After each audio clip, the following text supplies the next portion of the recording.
आप में से सभी साथी चाहते हैं कि जीवन की इन कठोर और विपरीत परिस्थितियों से निकलकर सर एक बार सरकारी नौकरी लग जाए, तो यही मौका है आप सभी के लिए। बस कुछ दिन की बारी है, उसके बाद आपका सिलेक्शन होने वाला है। सर इस 4th ग्रेड एग्जाम के लिए क्या पढ़े? 40 क्वेश्चन राजस्थान इतिहास, कला संस्कृति और भूगोल के लिए 2025 के पेपर्स की मेरी ये मैराथन देख लीजिएगा। दोनों की पीडीएफ टेलीग्राम ग्रुप में है। 10 प्रश्न राजस्थान और इंडिया करंट अफेयर्स की दोनों की पीडीएफ थ्योरी वाली टेलीग्राम ग्रुप में अपलोड है। 50 क्वेश्चन का मैटर हो गया। इसके अलावा आपकी पॉलिटी, राजस्थान, इंडिया, कंप्यूटर और साइंस, हिंदी, इंग्लिश और जीके को मिलाकर के 500 क्वेश्चंस की मैराथन सीरीज आप सभी के एग्जाम तक चलाऊंगा। 500 क्वेश्चंस की सीरीज के ये प्रश्न आप सभी के लिए रामबाण होने वाले हैं। तो सभी साथी एग्जाम तक एक ही चैनल से जुड़े रहें और वो है आपका प्यारा mind map. Choose the best, lose the rest. आप सभी का सिलेक्शन जरूर होगा। चिंता छोड़ो, चिंतन करो। कह दीजिए हालातों से कि मुझे इतनी नफरत भरी निगाह से मत देख। मेरा अंदाज दुनिया से निराला है और मेरे गुरु ने कहा कि बहुत ही जल्द मेरा सरकारी नौकरी में सिलेक्शन होने वाला है।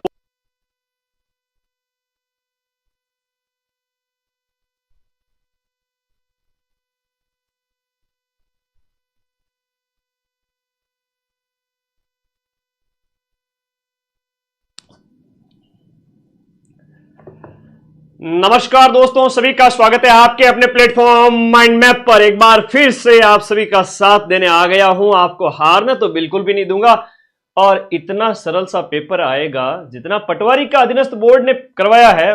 अधीनस्थ बोर्ड ने जो पटवारी के लिए सीईटी ग्रेजुएशन वगैरह का पेपर लिया है, उसके बाद में पटवारी करवाया है। ये 10th लेवल का है 4th ग्रेड का एग्जाम। इसीलिए तो मैंने कहा है कि कह दीजिए एग्जाम से कि मिट जाऊं तेरी धमक से, मैं वो साज नहीं और छोड़ दूं डर के मैदान, मैं वो बाज नहीं। यूट्यूब से आपको 120 में से 100 से ज्यादा प्रूफ दे दूंगा। आगामी कुछ दिन तक मेरी क्लासेस जो रहेगी, अगर किसी ने अटेंड कर ली, मां सरस्वती का आशीर्वाद बरसेगा, आपका सिलेक्शन जरूर होगा। आपने 6 लाख का टारगेट पूरा किया, इसके लिए दिल से धन्यवाद। आज की इस क्लास के अंदर हम बात करेंगे राजस्थान जीके के 40 क्वेश्चन है हिस्ट्री कल्चर के। ज्योग्राफी, राजस्थान पॉलिटी और करंट के 15 क्वेश्चन और जोड़ दो तो 55 क्वेश्चन हो जाते हैं। इन सब का कंटेंट दूंगा और वैसे दे चुका हूं 12 घंटे। आज वो क्वेश्चन लेकर आया हूं जो बार बार अधीनस्थ बोर्ड पूछता है राजस्थान जीके में। हिंदी इंग्लिश के भी बढ़िया क्वेश्चन लाया हूं, जैसे मुहावरे लोगों के बार बार वही पूछते हैं, सीधे सीधे मिल जाएंगे। कंप्यूटर के वो प्रश्न है 200 जो 5 में से 5 मिला दूंगा।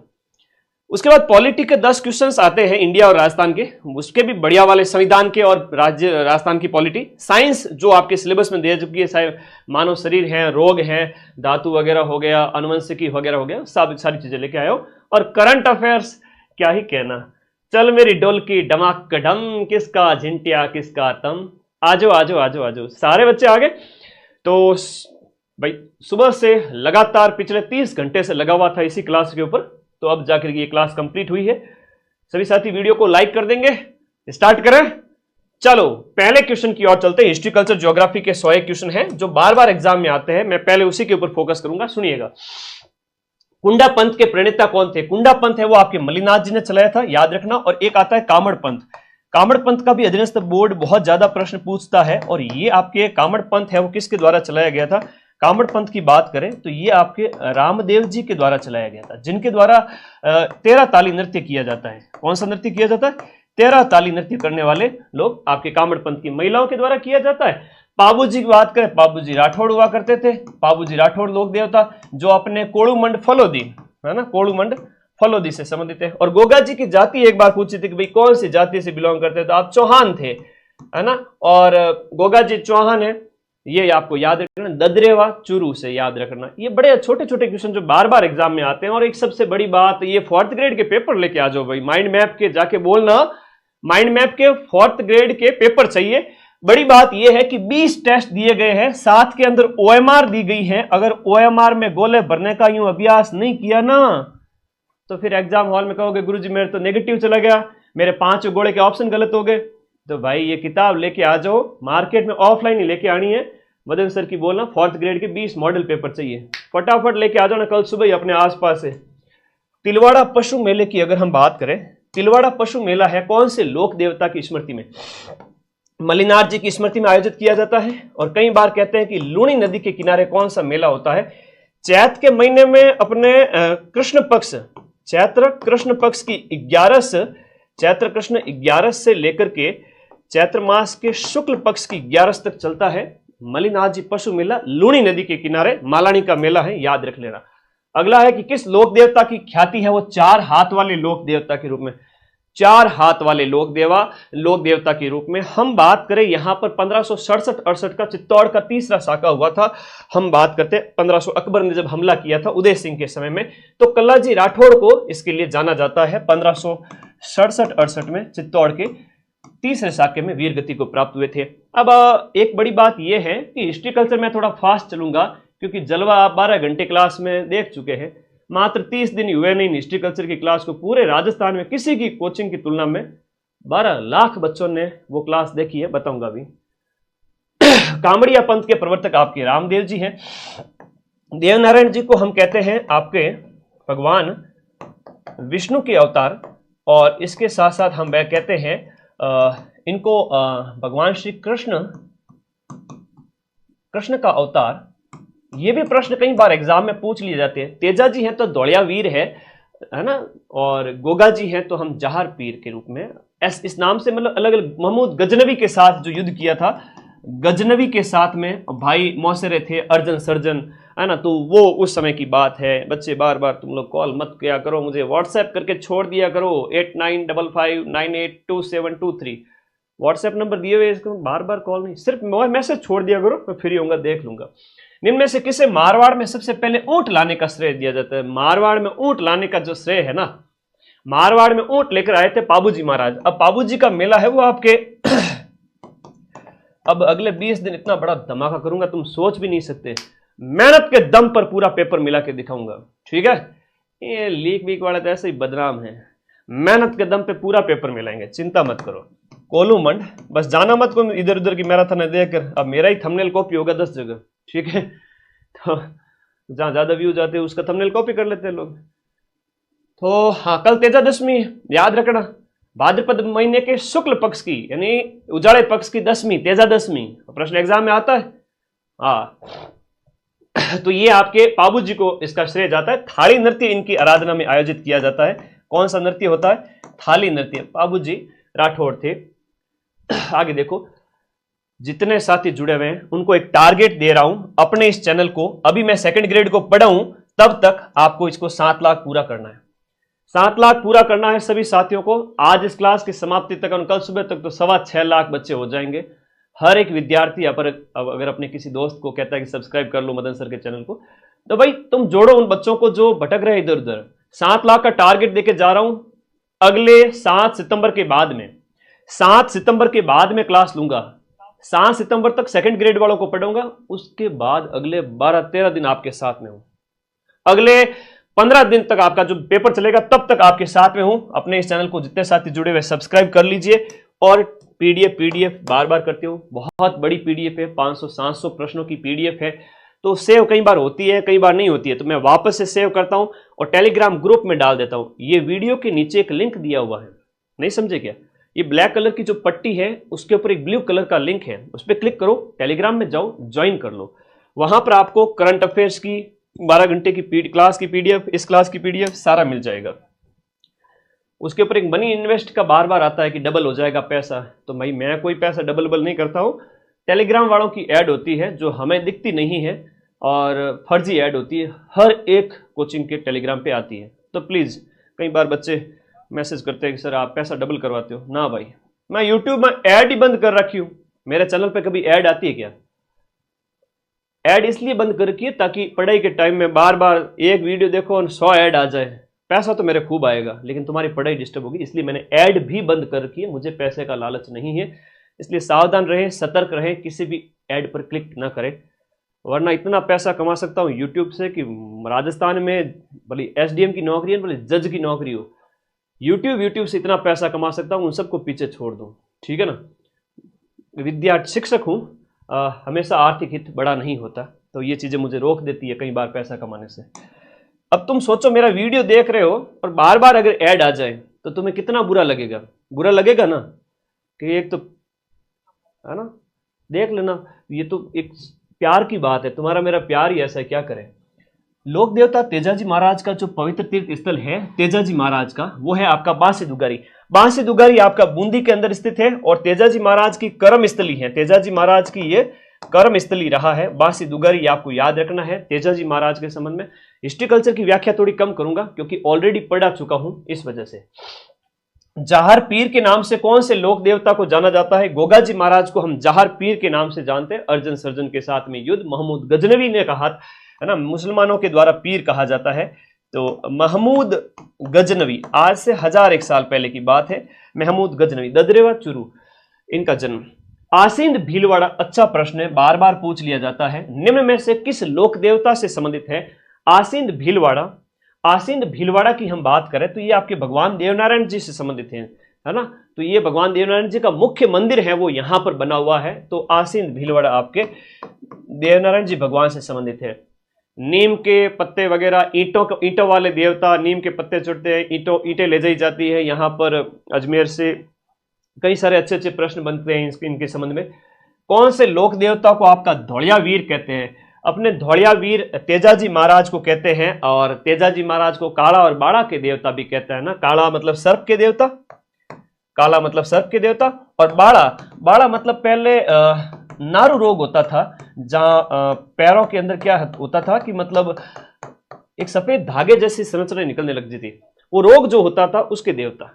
ये अच्छा प्रश्न है, इनके बारे में कई बार आता है, याद रखिएगा। तेजाजी का आपका जन्म स्थान, तेजाजी का जो आपका जन्म स्थान है वो खरनाल नागौर के अंदर है ना। धौलिया वीर, इनके अनेक उपाधियां वगैरह है, तो ये आपके नागौर के अंदर है, खरनाल नागौर के अंदर, खरनाल नागौर के अंदर। ददरेवा चुरू है तो गोगा जी से संबंधित हो गया। आसिंद भीलवाड़ा है तो आपके देवनारायण जी से संबंधित है। कोलुमंड फलोदी है तो पाबू जी से संबंधित है। मलिनाथ जी पशु मेला आपके तिलवाड़ा के अंदर आयोजित होता है, और तिलवाड़ा आपके बाड़मेर के अंदर यहां पर यह मेला आयोजित होता है। कौन सा पशु मेला और जिलों का जो युग्म है? अभी तो राजस्थान जी के चलेगा, उसके बाद 100 क्वेश्चन पॉलिटी के आएंगे। पॉलिटी के अंदर आपके राजस्थान और इंडिया दोनों की पॉलिटी आएगी। और 4th ग्रेड के अंदर क्या प्रश्न आएंगे? सीधा सीधा प्रश्न आएगा, अंदर से प्रश्न नहीं आएगा। अंदर से सिर्फ और सिर्फ 10-15 प्रश्न आएंगे, ठीक है। 100 प्रश्न बिल्कुल सीधे होंगे। कट ऑफ ज्यादा से ज्यादा 70 मान लो, 75 मान लो, लास्ट टेंशन मत करो, 90+ सही कर दो, जनरल ओबीसी वाले सिलेक्शन ले जाएंगे कट कटा के। कौन सा यहां पर आपका सुमेलित नहीं है? चंद्रभागा पशु मेला आपके हाड़ौती का सुरंगा मेला जिसे कहते हैं, ये आपके कहां पर आयोजित होता है? चंद्रभागा मेला आपके झालरापाटन झालावाड़ के अंदर। गोगामेड़ी पशु मेला है तो आपका नौहर हनुमानगढ़ के अंदर हो गया। शिवरात्रि पशु मेला है तो करौली के अंदर आयोजित होता है, सवाई माधोपुर में आपका आयोजित नहीं है, तो ये आपका कहां पर हो गया? करौली के अंदर आयोजित होता है। फिर रामदेव पशु मेला है, बहुत इंपॉर्टेंट है। बलदेव पशु मेला है, तो सब आपके नागौर के हैं, बड़े फेमस मेले हैं। आज 5000 से भी ज्यादा लाइव का टारगेट है, फटाफट शेयर करो। प्रसिद्ध घोटिया अंबा मेला है, वो किस जिले में आयोजित होता है? घोटिया अंबा मेले की बात करें तो बांसवाड़ा के हैं। आदिवासियों का दूसरा कुंभ जिसे कहते हैं, पहला कुंभ तो है आपका कौन सा? बेणेश्वर वाला, और दूसरा वाला जो कुंभ है ये घोटिया अंबा का मेला कहलाता है ना। आदिवासियों का हम इसे कहेंगे सेकंड कुंभ मेला, इसे कहेंगे सेकंड कुंभ कहेंगे, और ये आपका बांसवाड़ा में लगता है, घोटिया अंबा का मेला। अगला देखिएगा, राजस्थान में गधों का मेला। इस गधों के मेले को कई बार कहते हैं गर्दभ मेला। एक बार पूछ लिया सीईटी के अंदर आपका डंकी मेला पूछ लिया है ना, तो ये कई बार नाम बदल बदल करके पूछ लिया जाता है। सीधा सा याद रखिएगा, यहां पर आपके ये लूणियावास जयपुर के अंदर आयोजित होता है, और चैत्र के महीने में जहां माता जी की पूजा होती है, कौन सी माता जी? शीतला माता जी। लूणियावास जयपुर, शीतला माता जी का मेला। आदिवासियों का कुंभ, आदिवासियों का पुष्कर, वागड़ का कुंभ, अनेक उपनाम हैं जिसे हम कहते हैं। तो आदिवासियों का जो कुंभ मेला है डूंगरपुर के अंदर बेणेश्वर धाम है, जो नवा टापरा एक जगह है। तो नवा टापरा जो गांव है, नवा टापरा गांव में सोममाही और जाकम के संगम पर माघ पूर्णिमा के अवसर पर, कौन से अवसर पर? माघ पूर्णिमा पर मेला बढ़ता है। और संत मावजी जो यहाँ के प्रसिद्ध संत हुए, जिन्हें हम वागड़ का धनी कहते हैं, जिन्होंने चौपड़ा ग्रंथ लिखा, जिन्होंने निष्कलंक संप्रदाय चलाया, उन्हीं के बारे में है। राजस्थान के अंदर पोमचो का ही है। देखो पोमचो एक ओढ़नी होती है, ओढ़नी की हम बात करें तो ओढ़नी गुरुजी कौन पहरे, तो देखो मां बनने पर मां बनने की उत्सव पर, कहने का मतलब है सद्य प्रसूता जिसे हम कहते हैं, जिसके नया नया बच्चा पैदा हुआ हो, उस महिला के द्वारा पीला पोमचा उड़ा जाता है ना, क्या क्या कहते हैं, पीला पोमचा, पीला ओडो है ना, पीला ओडो आशीर्वाद देती है सासू माँ बहू को कि शादी हो गई, वंशवृद्धि करो, अब तो पीला ओडो आशीर्वाद है ना, पीला ओडो लाडू जीमो और भी आशीर्वाद देवे है ना। तो ये अपने कल्चर का पार्ट है।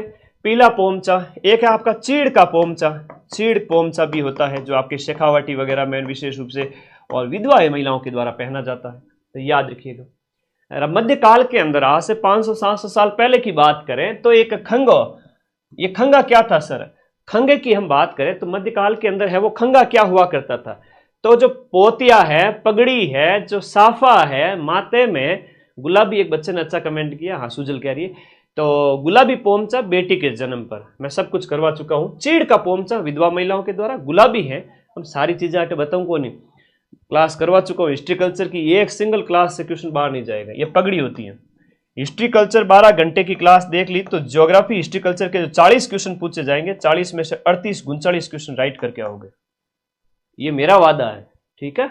4th ग्रेड के हड़के से पेपर कह रहा हूं मैं, कठिन से कठिन आ जाता है तो भी मिला देते हैं, तो सरल पेपर है, टेंशन नहीं लेनी, पर ओवर कॉन्फिडेंट भी नहीं होना।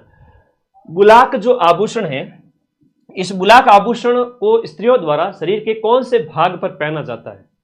बुलाक आभूषण है वो आपके नाक का आभूषण है, नाक के अंदर कई सारे आभूषण पहने जाते हैं, जैसे हाँ जी, नाक के आभूषण में अनेक हैं, जैसे यहां पर जो है चूप और एक चुपा, अभी प्रश्न पूछा गया था पटवारी पेपर के अंदर, चूप, तो चूप तो हो गया आपके कहां का, दांत का आभूषण, लेकिन चुपा जो है यहां पर पहना जाता है। चूप एक कील होती है जो दांत के आभूषण के रूप में ठोक दी, यहां पर दांतों में लगा दी जाती है, चूप 2 अक्षर का, कील हो गई, लेकिन चुपा है वो नाक का है, लौंग है, लटकन है, फीणी है, भंवरा है, ये सब नाक के आभूषण है। क्लास 6 की लागेला था ना, पूरे सारे 8 सब्जेक्ट पूरे है, 7 लाख सब्सक्राइबर कर देना 7 तारीख तक, ठीक है। हाँ आज देखो मैं कितना सब्सक्राइब करो थे लोग, बस आवे एड़ी रेडी क्लास और आवेला धमाकेदार, यो प्यार बरकरार रहना चाहिए, बस तुम्हारी सक्सेस पे मैं खुश और मेरी सक्सेस पे तुम लोग खुश। आ जाओ। बूंदी और कोटा क्षेत्र में कौन सी बोली बोली जाती है? तो जो ये हाड़ौती क्षेत्र है तो हाड़ौती बोली बोली जाती है। मेवात वगैरह हो गया तो ये आपका अलवर भरतपुर वाला हो गया। वागड़ी है तो आपके दक्षिणी राजस्थान के अंदर, है ना, याद रखना।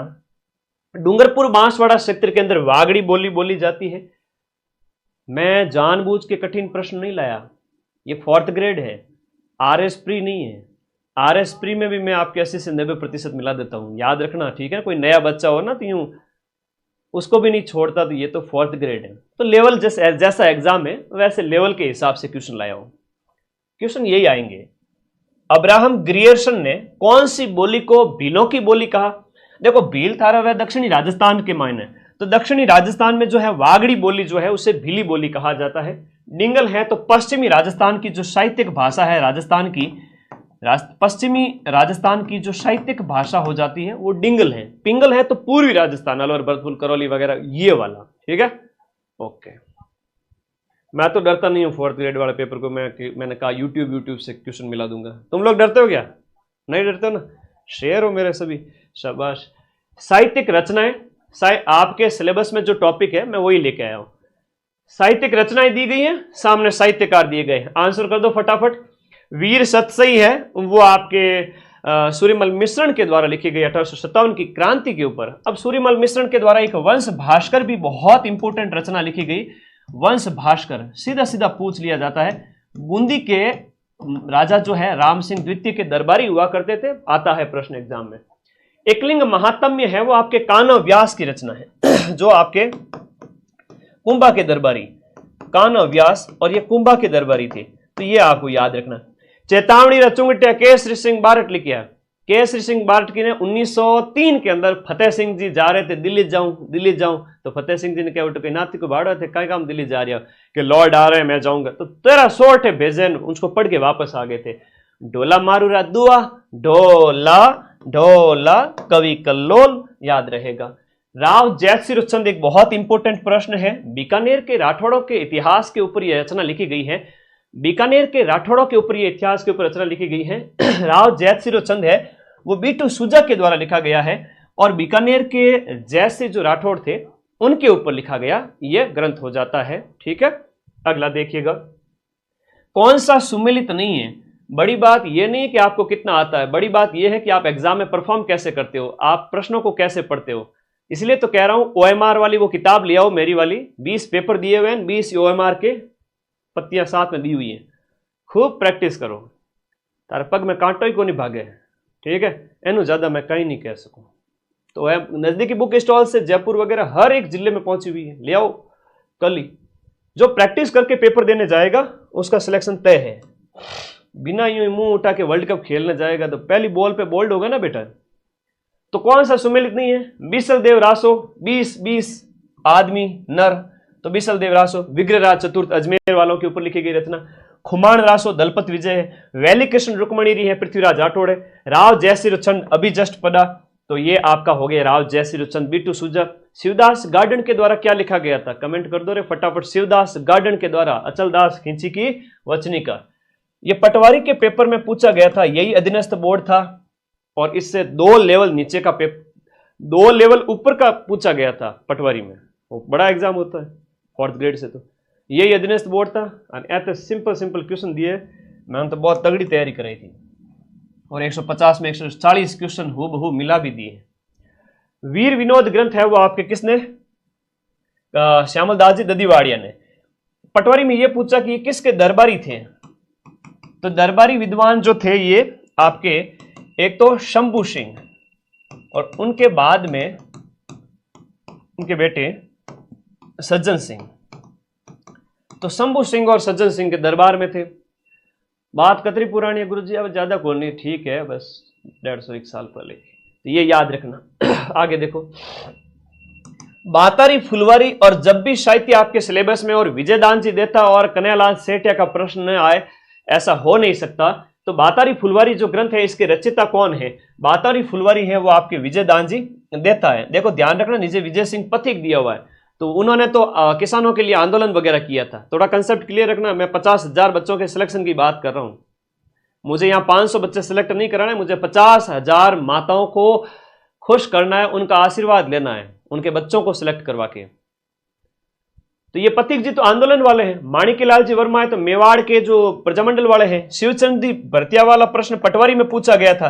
फर्स्ट गद्य लेखक, राजस्थान के साहित्य के पहले गद्य लेखक जिसने कहानी लिखी हो, उपन्यास लिखा हो, कनक सुंदर उपन्यास लिखा, कहानी लिखी, विश्रांत प्रवास, ये पटवारी में पूछा था। ठीक है, और प्रश्न कट्टे पूछियो पटवारी रामायण।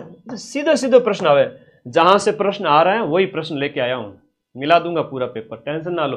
विजयदान जी देता की जो बातारी फुलवारी है, इस बातारी फुलवारी की हम बात करें, बातारी फुलवारी की हम बात करें तो टोटल 14 खंड है। कितने खंड है? टोटल 14 खंड है। याद रखना, साहित्य अकादमी पुरस्कार 10वें खंड के लिए मिला था। कौन से खंड के लिए? 10वें खंड के लिए। लील टांस के लेखक कौन है? लील टांस एक बहुत अच्छी रचना है, इंपोर्टेंट क्वेश्चन है।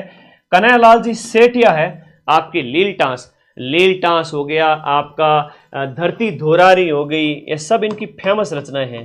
धरती धोरारी, धरती धोरारी, ठीक है, धरती धोरा, लील टांस, इसके साथ साथ मिमजर वगैरह इनकी रचनाएं हैं। पुलिस कांस्टेबल के लिए हमारे बच्चे, प्यारे बच्चे, पुलिस कांस्टेबल में कंप्यूटर है, हाँ है गुरुजी। पॉलिटी है और करंट है, हाँ सी है गुरुजी। तो ये सगड़ा क्वेश्चन मैंने क्लास में लेना है, थारा अलग कहीं लगाऊं ये बताओ?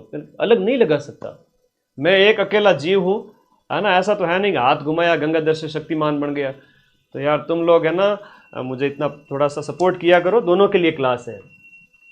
गौरी देवी की हम बात करें, राजस्थान की किस लोक संगीत शैली से जुड़ी हुई है? लो कर लो बात। गौरी देवी आज जस्ट मैंने क्वेश्चन डाले, ऐसे क्वेश्चन एग्जाम में आता है। ये शॉर्ट्स देखा अभी जस्ट मैं क्लास में आने से पहले 10 मिनट पहले ही वीडियो डाल के, 20,000 लोगों ने देख लिया 10 मिनट के अंदर, देखा? तो ये याद रखना। हाँ, शॉर्ट्स देखते हो कि नहीं देखते हो? ये मांड गायिकाओं वाला प्रश्न है, वो हर बार एग्जाम में पूछा जाता है, इसलिए आप लोग मांड गायिकाओं वाले प्रश्न देखा करो। ये शॉर्ट्स वाले, आज वाला शॉर्ट्स देख लोगे तो मजा आ जाएगा कि भाई मांड गायिकाओं वाला प्रश्न क्लियर हो जाएगा। पटवारी के पेपर में पूछा था मांड गायकी के लिए पद्मश्री किसे मिला, तो आज के शॉर्ट्स में मैंने बताया, और पद्मश्री 2 महिलाओं को मिला है ना, एक 2025 में, एक 1982 में। गौरी देवी की बात करें तो मांड गायकी की संदित है, 2 गौरी देवी है आपके, एक तो बीकानेर वाली है और एक पाली की। बताओ, तो दोनों ही गौरी देवी मांड गायिका वाली। पाली वाली तो भैरवी राग में गाती थी, और इसकी ट्रिक भी बताई। कौन कौन मेरा शॉर्ट्स देख आया, सबको पता है, कमेंट करो रे, ट्रिक बताओ। सारे शॉर्ट्स देखते हो, वेरी गुड, शाबाश। हाँ, कौन है वो वागड़ की मीरा के नाम से, राजस्थान के प्रसिद्ध व्यक्तित्व में। देखो, गौरी देवी तो है आपके मांड गायिका, लेकिन गौरी बाई है वो आपकी डूंगरपुर की है। और गौरी बाई ने क्या किया था, भगवान श्री कृष्ण की भक्ति की थी, इसी वजह से इनको क्या कहा गया, वागड़ की मीरा। अभी जो एग्जाम में प्रश्न पूछे गए थे वो आपकी राजस्थान की राधा किसे कहते हैं, वो मीराबाई को कहते हैं। इसका भी शॉर्ट्स डाला हुआ है। राजस्थान की राधा मीराबाई होगी। दूसरी मीरा कौन है, तो राणा बाई है। दूसरी मीरा है राजस्थान की, दूसरी मीरा, राजस्थान की जो सेकंड मीरा का प्रश्न आ जाए तो वो है आपकी राणा बाई। और राणा बाई जो है आपके डीडवाना कुचामंच में हरनावा गांव है, हरनावा डीडवाना की है। पहले की महिला संत मध्यकाल के अंदर, आज के टाइम में तो कहाँ संत पैदा होते हैं, कुछ कुछ ही संत बच्चे हैं, अच्छे इंसान भी हों। आगे आ जाओ फटाफट अगले प्रश्न में। बीकानेर की गायिका अल्लाह जिलाई बाई किस राग को गाने के लिए फेमस है, बसंती, जजवंती, मल्हार, मांड। तो ये मांड को गाने के लिए फेमस है। 1982 के अंदर आपको मिलता है पद्मश्री, 1982 में इसके लिए आपको मिलता है 4th हाईएस्ट सिविलियन अवार्ड, 4था सर्वोच्च नागरिक सम्मान पद्मश्री। मांड गायिका अल्लाह जिलाई बाई जो बीकानेर के महाराजा गंगा सिंह के दरबार में थी। मंजीरा हो गया, तानपुरा हो गया, चौतारा, यानी जिसमें 4 तार हैं, जो तार से बने हुए वाद्य यंत्र है ना, तो ये कौन से, मतलब कौन से नृत्य में इसका प्रयोग किया जाता है। और ये प्रश्न अभी गैर वाला पूछा गया था। तो ये 13 ताली नृत्य के अंदर आपके वीणा वगैरह, चौतारा वगैरह, रामदेव जी की आराधना में इनका इस्तेमाल किया जाता है। और गैर वाला पूछा गया था जिसमें बांकिया वगैरह, वो पीठ अभी पटवारी में पूछा था। देवनारायण जी की फड़ के वाचन के समय कौन से वाद्य यंत्र का प्रयोग करते हैं, तो देवनारायण जी के जो भूपे हैं ना, वो गले में लटका के रखते हैं किसको, जंतर को, जिसके 2 मुंह होते हैं, आगे और पीछे। ओके, रबाब है, रबाज है, चिकारा है, चौतारा है, गुजरी है, भपंग है, अपंग है, दुकाको है, ये सारे के सारे जिसमें तार का इस्तेमाल किया जाता है वो तत्वाद्य यंत्र है। 12 घंटे वाले में सब समझाया हुआ है। तत्वाद्य यंत्र। घन मतलब किसके बने होते हैं, घन मतलब आपके लकड़ी या धातु के बने होते हैं, धातु या लकड़ी के बने होते हैं। अवनद मतलब आपका चमड़ा हो गया, ये ध्यान रखो। सुशीर मतलब फूंक मार के। कौन सा एक तत्वाद्य यंत्र है, कतर के रावण राज में गुरुजी को भी दुख है सासू माँ, तो रबाज जो है ना, रवाज, ये एक तत्वाद्य यंत्र है। ये सुशीर है, ये भी सुशीर है, सतारा भी उसी में आ जाएगा। सतारा में गुरुजी तार आ रही हो तो तत् नहीं होगा, है ना, वो तार ऐसे ही आया हुआ है। थोड़ा सा ट्रिक से भी पढ़ना सीखो, मैंने बताए हुए 12 घंटे में लिखा थे ना। 35वां क्वेश्चन देखिएगा। नेक्स्ट अगला है, अलाउद्दीन खिलजी ने सिवाना बालोतरा वर्तमान में उसके किले को जीत करके उसका नाम क्या रखा था, इसने खैराबाद रखा था। और सिवाना के किले की हम बात करें, 1308 ईस्वी के अंदर सिवाना को जीता, फिर 1311 ईस्वी के अंदर जालोर को जीता। तो ये अलाउद्दीन खिलजी के जो अभियान थे उस समय की बात है। खिजराबाद तो आपके चित्तौड़ किले का नाम है। अब ऐसे 4th ग्रेड में तो सीधे सीधे प्रश्न आएंगे कि किस किले का क्या नाम है, अलाउद्दीन ने क्या नाम रखे थे। किसने बूंदी में तारागढ़ किले का निर्माण कराया, तारागढ़ किले का निर्माण बर सिंह ने करवाया था 1354 ईस्वी के अंदर। 1354 ईस्वी के अंदर राजा बर सिंह के द्वारा इसका निर्माण करवाया गया था। और तारागढ़ किला आपको याद रखना है, एक अजमेर में भी है, उस तारागढ़ को गढ़ बीठली कहते हैं, है ना। कंसेप्ट क्लियर कर लो, बस पेपर मिल जाएगा, ज्यादा माथाफोड़ी नहीं करनी। गढ़ बीठली, बढ़िया नींद लो, टेंशन नहीं करनी, पेपर नहीं डरना। अजमेर, गढ़ बीठली आपका कौन सा, अजमेर। सुवर्णगिरी कौन से किले को कहा जाता है, तो सुवर्ण यानी कि जो सुंदर दिखने वाला, और है कि गोल्डन सिटी। सुवर्ण तो है आपका जालोर वाला, लेकिन जैसलमेर वाला पूछे तो ये स्वर्णगिरी है। स्वर्ण मतलब कि गोल्डन जो किला है, सोने जैसा किला है जो पीले पत्थरों से बना हुआ है ना, ऐसा प्रश्न पूछ लेवे। चित्तौड़ का किला है तो वो मेसा के पठार पे बना हुआ है ना, अनेक बातें हैं। बाला किला जिसे आपका कुंवारा किला भी कहते हैं। गुरु जी कुंवारा क्यों कहे, इसकी शादी नहीं हुई क्या? अरे इसकी शादी हुई, लेकिन हम कहेंगे कि कुंवारा किला मतलब इसके ऊपर कभी हमले नहीं हुए। तो हमले सबसे ज्यादा किस पे हुए? अरे अजमेर